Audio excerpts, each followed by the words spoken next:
think you mentioned autonomous security earlier on, and I really think that's important, especially with what you guys are doing with the no code stuff. So just kind of answering the autonomous security piece, the core principle of getting towards autonomous security is to be able to have situational awareness of when a risk was identified. What that basically means is when you look at the two types of kind of in the basic security architecture, there's structural awareness, like what are my assets, what are touching my endpoints, what are my firewalls, what are my devices. You can get to any level of dimensions on that.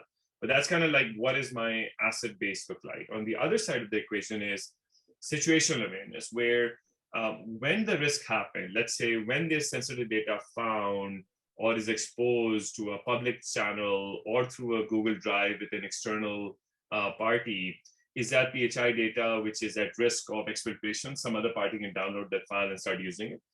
Or there's an event or happening on a third-party app which could potentially increase the amount of surface area which they can kind of have access to. So plugging those or being aware of when those risks happen and be able to triangulate that with in what context those risks are occurring is the first step towards like thinking through how to automate some of the remediation of curing those risks as they happen. So we take the approach of, for example, if there's sensitive data found, who has access to that sensitive data, and be able to zap that sensitive data out in the context of where it's found.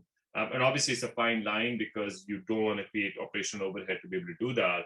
But that's kind of the first principle to get to even that level of autonomous security. You need more than one data input in terms of being able to be good at situational awareness. So for example, if you're looking at network traffic, which IP addresses is coming from? Are those IP addresses allowed? Did you lock some of those IP addresses?